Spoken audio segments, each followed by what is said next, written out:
Bom, ainda em Brasília, a PEC da anistia deve ser votada hoje durante uma comissão especial na Câmara. Nesta terça-feira, o relator Antônio Carlos Rodrigues apresentou um novo texto propondo uma reserva de 20% das cadeiras para mulheres na Câmara dos Deputados, Assembleias Legislativas dos Estados e também nas câmaras municipais. Para falar mais sobre os impactos no cenário político sobre essa medida, caso a proposta, claro, seja aprovada, a gente conversa agora com o Procurador de Justiça do Ministério Público aqui de São Paulo, doutor Roberto Liviano. Doutor Liviano, mais uma vez, muito obrigado por participar aqui da programação da Jovem Pan. Bem-vindo sempre. É um prazer para mim conversar com você, Tiago, e mesmo com esta reformulação reservando cadeiras, se fôssemos falar em 30% de reserva, vá lá, porque a população ela tem mais de 50% de mulheres. Não é? Então, da maneira como está esse texto, eu, como presidente do Instituto Não Aceito Corrupção, digo a vocês que é uma patifaria esta proposição da PEC 9, a maior de todas as anistias aos partidos políticos. Todos cumprem a lei, todos devem se submeter à lei, menos os partidos políticos. Ao longo dos anos, constroem-se regras eleitorais, essas regras são votadas pelos congressistas, todos obedecem, todos deliberam, votam, se submetem à liturgia da democracia e os mesmos, muitos dos parlamentares que constroem essas regras, vão lá e viram a mesa que foi construída democraticamente. Isso é uma verdadeira patifaria o que está ocorrendo nesta PEC 9, a PEC da anistia aos partidos, mesmo com esta reformulação, sim, reservando cadeiras e não a reserva de 30% de cotas nas candidaturas. Isso não modifica o cenário de barbaridade em relação a mulheres, em relação a negros, em relação ao enfraquecimento, à fiscalização partidária. Existe uma série de problemas aí na PEC da anistia aos partidos, em que não houve um debate aprofundado com a sociedade civil, acionou-se o modo de boiada aí nesse assunto. É muito grave o que vem ocorrendo, não só nesta questão, como na mega reforma eleitoral, que também tramita no Congresso. É muito sério, muito grave o que está ocorrendo em relação a este assunto. Agora, procurador, um dos pontos dessa PEC trata justamente sobre a questão da não punição para esses partidos que descumpriram nas eleições do ano passado essas cotas mínimas para mulheres e para negros estipuladas pela legislação, pela Justiça Eleitoral. Ontem não sei se foi ontem ou mais no começo da semana, na segunda-feira, nós entrevistamos o Alex Manente, deputado federal, e ele disse que os partidos não tiveram muito tempo. Foi ontem mesmo, acabaram de me reforçar aqui a informação. E ele disse, inclusive, que os partidos não tiveram tempo de se adequar a essas regras. Ele apoia que haja essa discussão nesse momento, mas é contra o trecho da PEC que tenta agora anistiar os partidos políticos por terem descumprido regras de prestação de contas nas últimas eleições, não só na eleição do ano passado. Queria ouvir o senhor a respeito desse argumento. Faz sentido? Nenhum sentido, Lívia. Essa demanda por participação de mulheres é uma demanda de décadas. Como assim não tiveram tempo para se adequar? Não tiveram tempo para se adequar a um preceito que é uma demanda que vem de muito tempo? Não tiveram tempo para quê? Para ter vergonha na cara e respeitar aquilo que é o óbvio, que todos são iguais perante a lei, que aquilo que é o correto deve ser observado, que se deve dar espaço igual a homens e mulheres. Esse argumento chega a ser risível. Não tiveram tempo para quê? Para fazer aquilo que é o mínimo razoável, dar espaço igual a homens e mulheres. Parece que estamos falando de escalar o Monte Everest. Como assim não tiveram tempo? Isso é o mínimo razoável, dar espaço igual para homens e mulheres. A Constituição diz que todos são iguais em direitos. Não é?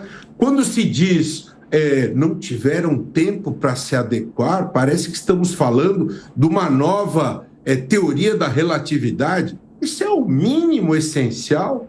As ações afirmativas, Lívia, encharcam a nossa Constituição Federal. Este cumprimento desta regra deveria ser o beabá. Este senhor deputado, ele deveria praticar isso dentro de casa, com seus filhos, na sua regra de convivência existencial. Os partidos deveriam fazer isso há décadas. Essa dificuldade em implantar isso é algo vergonhoso.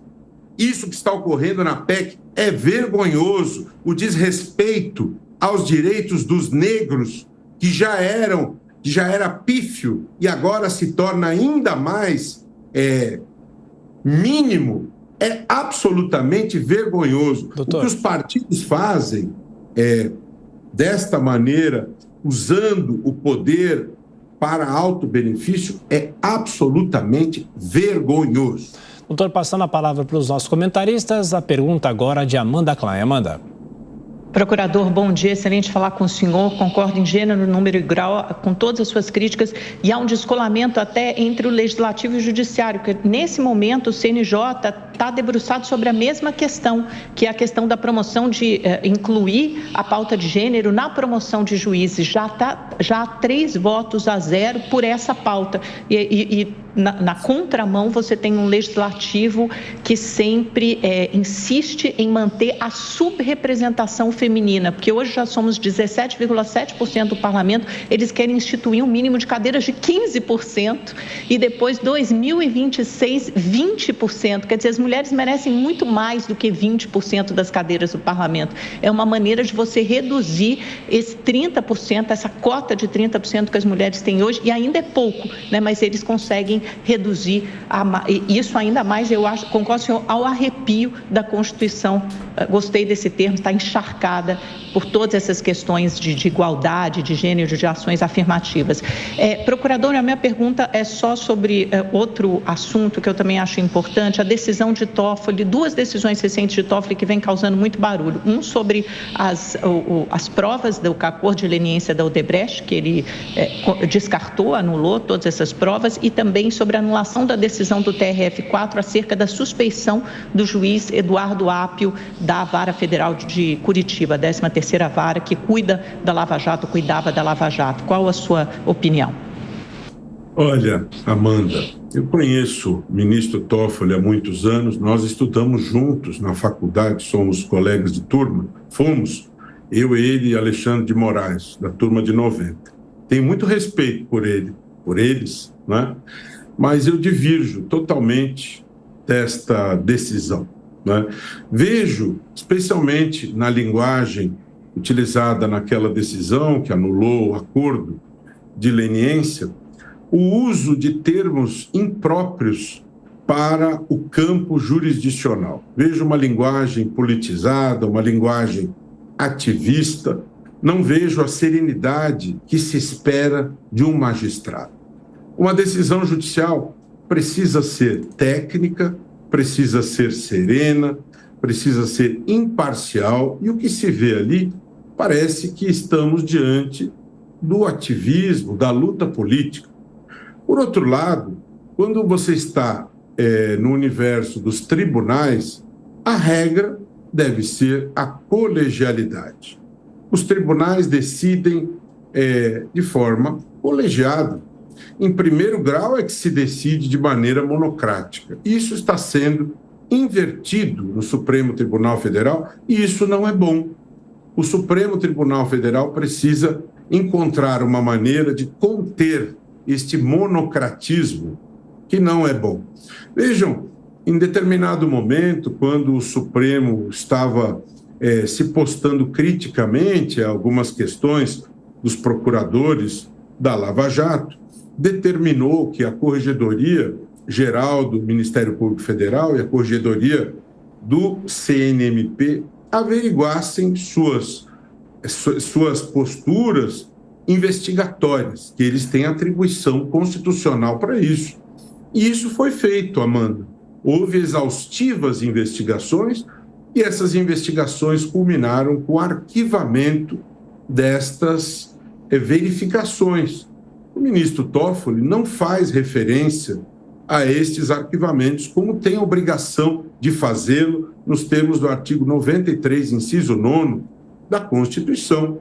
Isso me parece algo bastante sério e grave, não é?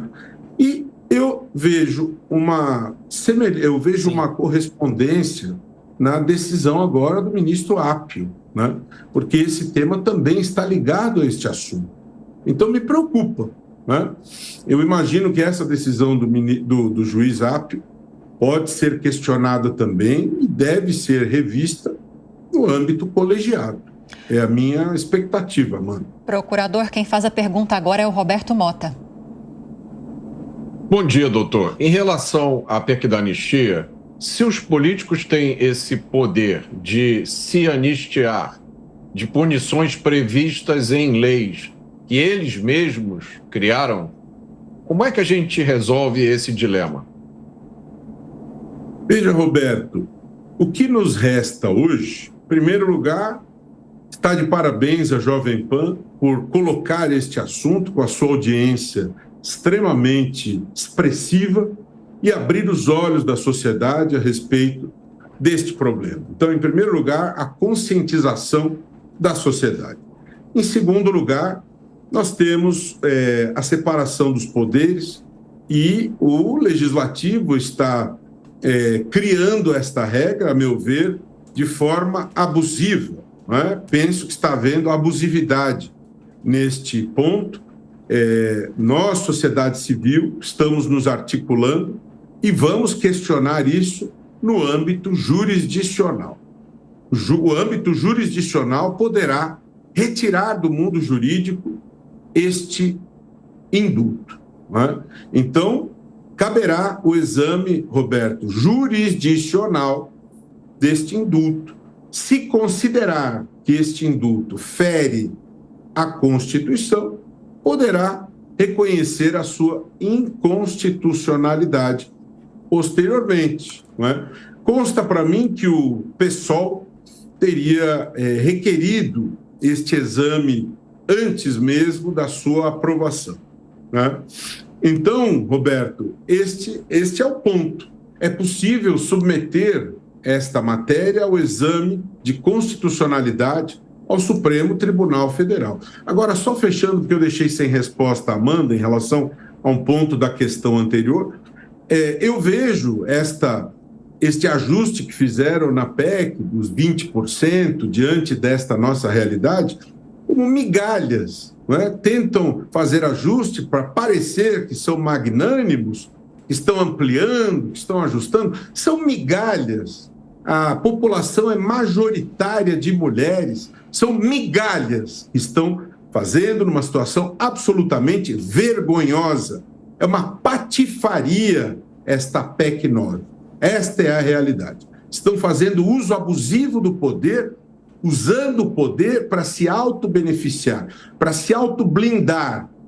A compra de votos passa a ser, nas proposições aí da mega reforma eleitoral e da PEC 9, punida com uma multinha vergonhosa. As regras de fiscalização partidária são afrouxadas. Permite-se agora boca de urna digital no dia da eleição. São patifarias inomináveis. Este é o nome destas reformas que se quer implantar através deste movimento mediante um método de boiada. Este é o nome de tudo isso. Perfeito. Procurador de Justiça do Ministério Público, aqui de São Paulo, Roberto Liviano, do Instituto Não Aceito a Corrupção. Muito obrigado mais uma vez. Bom trabalho. Até a próxima. Quero convidar quem nos acompanha a seguir este tema, Roberto Liviano Oficial, no Instagram, onde compartilho temas, reflexões. Será um prazer interagir com todos. E obrigado por essa oportunidade. Um forte abraço a vocês e a quem nos acompanha. Até a próxima. Obrigada, procurador.